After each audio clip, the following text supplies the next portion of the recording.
Hi, everybody. I'm here, day 3 in a row at the swimming for learning to balance better and just overall. You can see it in the background. Look how pretty.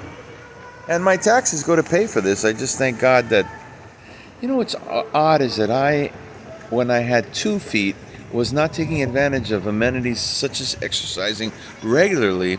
My concentration primarily has always been on up here, the wisdom, and that's one of the things early on that I wanted to work on, and it's good, but at a cost it came because I picked up a sedentary job working as a cabbie, didn't pay enough attention on the temple portion of, you're supposed to be aligned with as best as you can with everything. And now in this phase of my life, the irony is that I live close to this complex, and I'm 20 years at the complex, and I would come on occasion here, but not regularly. And now it's no longer a cosmetic thing; it's something that has to get done. And I'm only going to have myself to blame if I don't preserve what's left of my ability to walk. And the being in the pool, the balance is fantastic because it's very forgiving, and you learn how to overcome certain things.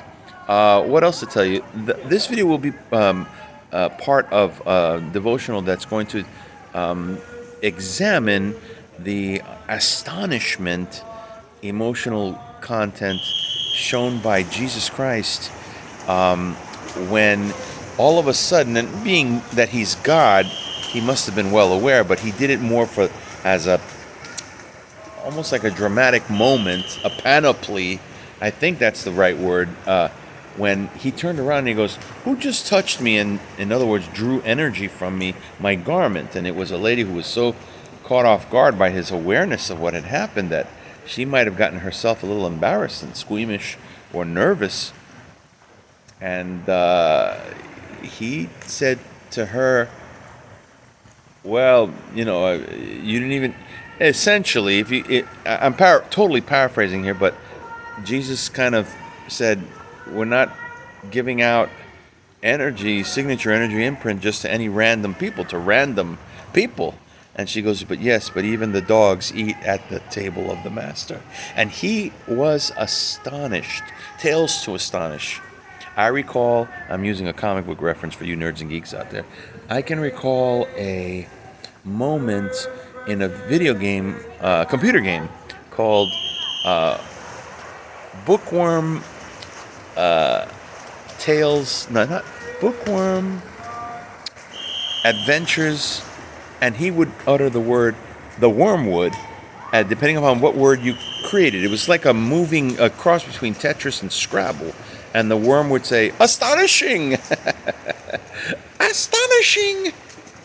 And we're going to be examining that today, but I myself am astonished at how much progress I've been making, way ahead of schedule, according to many people, and to encourage you all, not to toot my own horn, but to become one, working in tandem and in synchronous orbit with the Lord, because I will only have myself to blame if I don't get it done. No one can do it for me, no one can do it for you. Go out and do yours.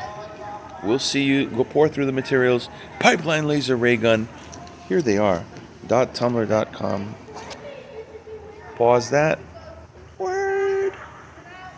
And on the flip side, the hands-on work that gets done. That we'll start resuming doing that work.